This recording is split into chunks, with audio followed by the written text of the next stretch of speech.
আসসালামু আলাইকুম। প্রিয় শিক্ষার্থীরা, অনলাইন ক্লাসে তোমাদের প্রতি শুভেচ্ছা অভিনন্দন। আশা করি ভালো আছো। আমি মোহাম্মদ ইসহাক, সহকারী শিক্ষক নার্সি উচ্চ বিদ্যালয়, করিমগঞ্জ, কিশোরগঞ্জ। আমরা যে বিষয়টি আজকে আলোচনা করতে যাচ্ছি তা হলো নবম দশম শ্রেণীর জন্য ন্যারেশন বা উক্তি। প্রথমে আমরা ন্যারেশন করার পূর্বে দেখব যে টেন্সের ব্যবহার বা বিষয়টি এবং পার্সন পরিবর্তনের যে বিষয়টি আগে জানতে হবে। যেমন নেম হলো reporting verb he said to me, এখানে রিপোর্টিং ভার্ব হলো সেড। রিপোর্টিং ভার্ব ডাইরেক্ট ন্যারেশনে রিপোর্টিং ভার্ব যদি ফার্স্ট টেন্স থাকে তাহলে ইনভার্টেড কমার ভিতরের যে সেন্টেন্স রিপোর্টেড স্পিচ সেটি অনুরূপ ফার্স্ট টেন্স হয়। কথাটি এভাবে বলা আছে যে ডাইরেক্ট ন্যারেশনে রিপোর্টিং ভার্ব যদি ফার্স্ট টেন্স থাকে, অর্থাৎ আমরা ডাইরেক্ট ন্যারেশনে প্রায় দেখি রিপোর্টিং ভার্বের সাবজেক্টের পরে যদি সেড থাকে তাইলে আমরা মনে করব এটা ওই ফার্স্ট টেন্স এবং ফার্স্ট ইনডিফিনিট টেন্স। তাহলে ডাইরেক্ট ন্যারেশনে সাবজেক্টের পরে যদি এসআইটি সেড থাকে আমরা দেখি, তাইলে মনে করব যে এটা ফার্স্ট টেন্স। অর্থাৎ রিপোর্টিং ভার্ব যদি ফার্স্ট টেন্স হয় তাইলে রিপোর্টেড স্পিচ ইনভার্টেড কমার ভিতরের যে অংশ এটা অনুরূপ ফার্স্ট টেন্স হয়, অর্থাৎ করসপন্ডিং ফার্স্ট টেন্স হয়। যেমন এই সেন্টেন্সে আছে হি সেড টু মি, সে আমাকে বলেছিল। Do I C the bird, আমি কি পাখিটি দেখি। তাইলে এই সেন্টেন্সটি আছে ইনভার্টেড কমার ভিতরের যে সেন্টেন্স এটা আছে প্রেজেন্ট ইনডিফিনিট টেন্স, আর সেন্টেন্সটি এটা ইন্টারমিডিয়েট সেন্টেন্স। যদি প্রেজেন্ট ইনডিফিনিট টেন্সে থাকে আর রিপোর্টিং ভার্ব ফার্স্ট টেন্সে থাকে বা সেড থাকে, তাইলে এই রিপোর্টেড স্পিচের যে sentence do I see present indefinite চলে যাবে ফার্স্ট ইনডিফিনিটে। আর যদি রিপোর্টিং ভার্ব ফার্স্ট টেন্স বা সেড থাকে আর রিপোর্টেড স্পিচ প্রেজেন্ট কন্টিনিউয়াস থাকে চলে যাবে ফার্স্ট কন্টিনিউয়াস। এরকমভাবে দেখা যায় যে রিপোর্টেড স্পিচ যদি প্রেজেন্ট পারফেক্ট থাকে আর রিপোর্টিং ভার্ব ফার্স্ট টেন্স থাকে তাইলে চলে যাবে ফার্স্ট পারফেক্ট টেন্সে। আর এটাকে বলা হয় অনুরূপ ফার্স্ট টেন্স বা করসপন্ডিং ফার্স্ট টেন্স। আর পার্সন পরিবর্তনের যে ব্যাপারটা সেটা হলো ডাইরেক্ট ন্যারেশনে রিপোর্টেড স্পিচে যদি আই বা উই থাকে ফার্স্ট পারসন থাকে তাহলে ইনডাইরেক্ট করার সময় রিপোর্টিং ভার্বের সাবজেক্ট অনুসারে পরিবর্তন হবে, অর্থাৎ রিপোর্টিং ভার্বের সাবজেক্টের সাথে পরিবর্তন হবে। যেমন এখানে আছে হি, আই হলো রিপোর্টেড স্পিচের সাবজেক্ট, আই পরিবর্তন হবে হি এর সাথে, অর্থাৎ হি চলে যাবে রিপোর্টেড স্পিচের সাবজেক্ট হিসেবে। আর যদি দেখা যায় যে রিপোর্টেড স্পিচে ডাইরেক্ট ন্যারেশন রিপোর্টেড স্পিচের সেকেন্ড পারসন সাবজেক্ট থাকে তাইলে পরিবর্তন হবে রিপোর্টিং ভার্বের অবজেক্টের সাথে। যেমন দ্বিতীয় সেন্টেন্সে আই সে টু করিম, করিম হলো রিপোর্টিং ভার্বের অবজেক্ট, অর্থাৎ ইউ পরিবর্তন হবে রিপোর্টিং ভার্বের সাব অবজেক্ট করিমের সাথে। এটা হলো পারসন পরিবর্তনের 2 নম্বর নিয়ম। রিপোর্টেড স্পিচে ফার্স্ট পারসন আই উই থাকে পরিবর্তন হবে রিপোর্টিং ভার্বের সাবজেক্টের সাথে। আর যদি রিপোর্টেড স্পিচে সেকেন্ড পারসন ইউ থাকে তাহলে পরিবর্তন হবে রিপোর্টিং ভার্বের অবজেক্টের সাথে। আর যদি দেখা যায় যে ডাইরেক্ট ন্যারেশনে রিপোর্টেড স্পিচে থার্ড পারসন আছে সাবজেক্ট, রিপোর্টেড স্পিচে ইনভার্টেড কমার ভিতরে যে সেন্টেন্স সেটার মধ্যে থার্ড পারসন আছে, মানে এটার মধ্যে আছে দে থার্ড পারসন। অথবা রিপোর্টেড স্পিচে থার্ড পারসন থাকলে ইনডাইরেক্ট করার সময় পারসনের কোনো পরিবর্তন হবে না। অর্থাৎ তাইলে দেখা গেল যে ডাইরেক্ট ন্যারেশনে যদি রিপোর্টেড স্পিচে আই বা উই থাকে তাইলে ইনডাইরেক্ট করার সময় পরিবর্তন হবে রিপোর্টিং ভার্বের সাবজেক্টের সাথে। আর রিপোর্টেড স্পিচে যদি সেকেন্ড পারসন ইউ থাকে তাহলে পরিবর্তন হবে রিপোর্টিং ভার্বের অবজেক্টের সাথে। আর যদি রিপোর্টেড স্পিচে থার্ড পারসন থাকে তাহলে ইনডাইরেক্ট ন্যারেশনে পারসনের কোনো পরিবর্তন হবে না। পরে দেখা যায় যে ভার্বের যে পরিবর্তনটা আমরা বললাম যে রিপোর্টিং ভার্ব যদি ফার্স্ট টেন্স হয় ডাইরেক্ট রিলেশনে তাইলে রিপোর্টিং স্পিচ অনুরূপ ফার্স্ট টেন্স হয় অর্থাৎ প্রেজেন্ট ইনডিফিনিট থেকে ফার্স্ট ইনডিফিনিট প্রেজেন্ট কন্টিনিউয়াস থেকে ফার্স্ট কন্টিনিউয়াস প্রেজেন্ট ভার্ব থেকে ফার্স্ট পারফেক্ট এটাকে অনুরূপ ফার্স্ট টেন্স বলা হয়। আর যদি টেন্সের যে নামটা রিপোর্টিং ভার্বের সাবজেক্টের পরে ফার্স্ট টেন্স বা সেট না থাকে অন্য কোনো ভার্ব থাকে অর্থাৎ প্রেজেন্ট টেন্স বা ফিউচার টেন্স থাকে তাইলে রিপোর্টেড স্পিচের টেন্সের বা ভার্বের কোনো পরিবর্তন হবে না। যেমন দ্বিতীয় সেন্টেন্সে রিপোর্টিং ভার্বে আছে সে এটা প্রেজেন্ট টেন্স এবং তৃতীয় সেন্টেন্সে রিপোর্টিং ভার্বের সাবজেক্টের পরে আছে হ্যাজ এটা হলো প্রেজেন্ট পারফেক্ট টেন্স।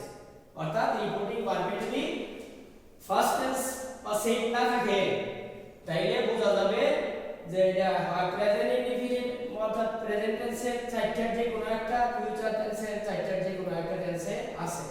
অর্থাৎ ফার্স্ট টেন্স না থাকলেই রিপোর্টিং ভার্বের টেন্সটা যদি প্রেজেন্ট টেন্স বা ফিউচার টেন্সে থাকে তাইলে রিপোর্টেড স্পিচের টেন্সে বা ভার্বের কোনো পরিবর্তন হবে না। তাইলে আমরা প্রথমে এক নম্বরটা করি। যদি দেখা যায় যে রিপোর্টেড স্পিচের যে ইনভার্টেড কমার ভিতরে সেন্টেন্স ইন্টারগেটিভ হয় তাইলে নামটা হলো রিপোর্টিং ভার্বের সেইডের পরিবর্তে বসবে asked he asked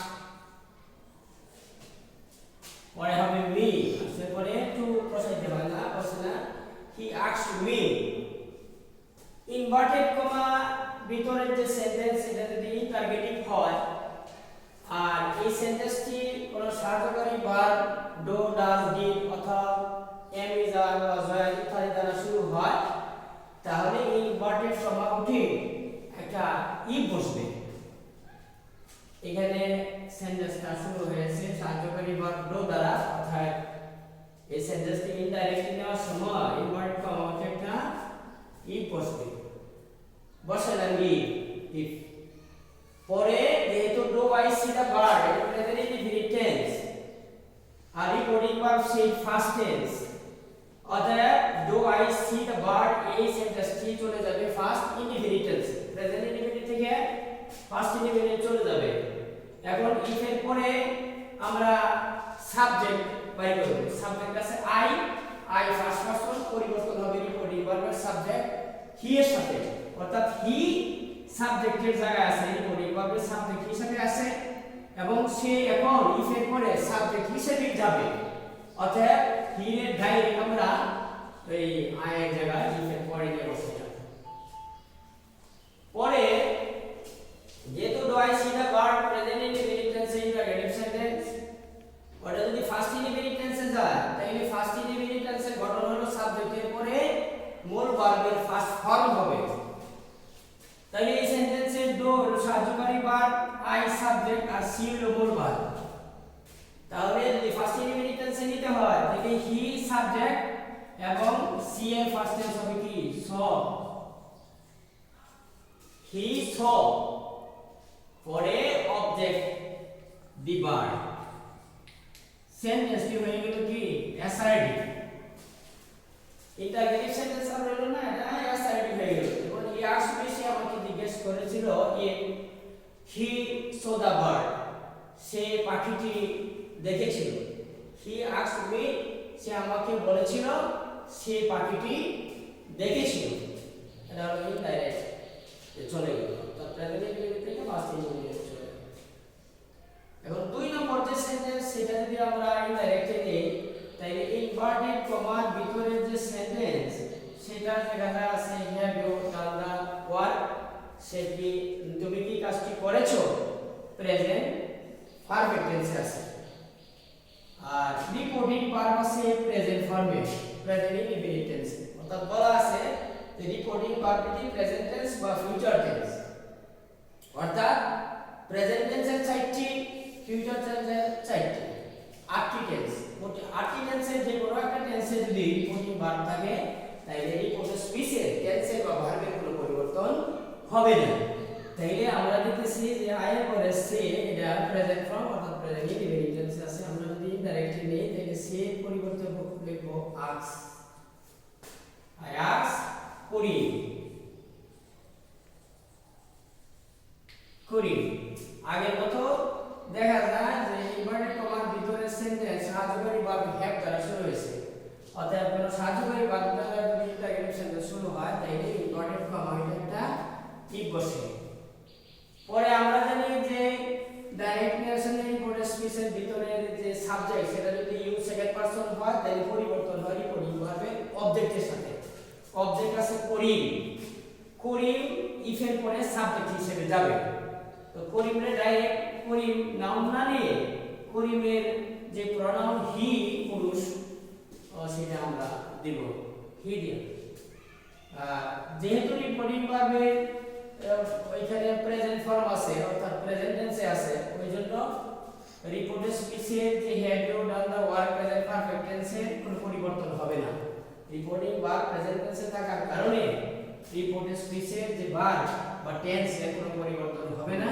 তবে ইউ এর সাথে হ্যাভ বসছিল এখন ইউ এর পরিবর্তে সাবজেক্ট এসে কি হি এর সাথে হ্যাভ না বসে হ্যাজ বসবে আর পরে আর কোনো পরিবর্তন নাই মূল ভার্বের ফার্স্ট পার্টিসিপল সহ বাকিটা বসাই দিতে হবে he has done the work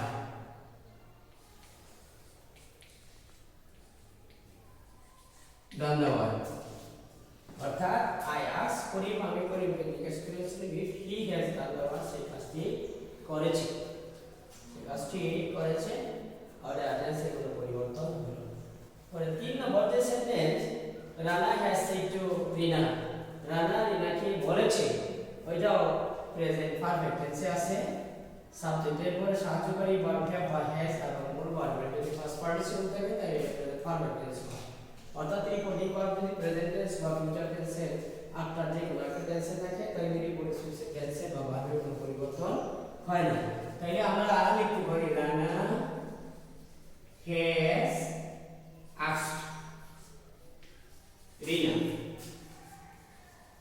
এবারে আর যদি দেখা যায় ইন্টারগেটিভ সেন্টেন্সে কোন সাহায্যকারী ভার্ব ছাড়া WH question who which why where when who ইত্যাদি দ্বারা শুরু হয় তাইলে if না বসে এই শব্দটি ঠিক থাকে why শব্দটি ঠিক থাকবে if বসবে না যদি interrogative sentence WH question who which why where when who ইত্যাদি দ্বারা শুরু হয় তাহলে if না বসে শব্দটি ঠিক থাকে আর এরপরে আসবে সাবজেক্ট আছে দে থার্ড পারসনের কোনো পরিবর্তন হয় না পারসন হিসেবে তাইলে আমরা দে হিসেবে লিখব পরে যেহেতু রিপোর্টিং ভার্ব প্রেজেন্ট টেন্সে আছে প্রেজেন্ট পারফেক্ট টেন্সে প্রেজেন্ট টেন্স বা ফিউচার টেন্সে থাকলে রিপোর্টিং স্পিচের টেন্সের কোনো পরিবর্তন হয় না তাইলে দে পরে আমরা অ্যাসাইনমেন্ট যদি করি দে পরে উইল চলে আসবে এখানে আর বাকি যে বাবা আছে সেগুলো লিখবে দে উইল বাই দা বুক আমারে সাইড তাহলে 3 নম্বর যে সেন্টেন্স এটা প্রেজেন্ট পারফেক্ট টেন্সে রিপোর্টিং ভার্ব থাকার কারণে বা প্রেজেন্ট টেন্সে থাকার কারণে রিপোর্টেড স্পিচের টেন্সে কোনো পরিবর্তন হলো না আর রিপোর্টেড স্পিচে থার্ড পারসন থাকা থার্ড পারসনের কোনো পরিবর্তন হয় না ওইজন্য রানা হ্যাজ সিড asked রিনা হয় আর রিপোর্টেড স্পিচে ডব্লিউএস কোশ্চেন দ্বারা শুরু হলে ইফ না বসে শব্দটা ঠিক থাকে পারসনের পরিবর্তন না হয় দে বসায় দিলাম আর টেন্সের পরিবর্তন না হয় উইল বসাইলাম বাকি সবটাই ঠিক হলো তাইলে আমরা প্রথম দেখি আবার বলতে পারি যে ডাইরেক্ট টেন্সে রিপোর্টিং ভার্ব যদি ফার্স্ট টেন্স বা সিট থাকে তাইলে ইনডাইরেক্ট করার সময় ওই টেন্স পরিবর্তন হয়ে রিপোর্টেড স্পিচটা অর্ডার ফার্স্ট টেন্স হয় অর্থাৎ প্রেজেন্ট ইনডিফিনিট থাকলে ফার্স্ট ইনডিফিনিট প্রেজেন্ট কন্টিনিউয়াস থাকলে ফার্স্ট কন্টিনিউয়াস এটাকে অনুরূপ ফার্স্ট টেন্স বা করসপন্ডিং ফার্স্ট টেন্স বলা হয় আর এই জন্যই আমরা ইনডাইরেক্ট করলাম he asked me if is for the verb present indefinite থেকে ফার্স্ট ইনডিফিনিট চলে গেল পরে 2 নম্বরটা আবার আমরা বলছি যে রিপোর্টিং ভার্ব যদি প্রেজেন্ট টেন্সে বা ফিউচার টেন্সে থাকে তাহলে টেন্সের কোনো পরিবর্তন হয় না রিপোর্টেড স্পিচে আর এই জন্য আমরা একটা আস্ক করি আর সাহায্যকারী ভার্ব দ্বারা ইন্টারগেটিভ শুরু হলে ইফ বসে ইনভার্টেড কমাতে আর রিপোর্টিং ভার্ব প্রেজেন্ট টেন্স থাকা reported speech have you done the work টেন্সের কোনো পরিবর্তন হলো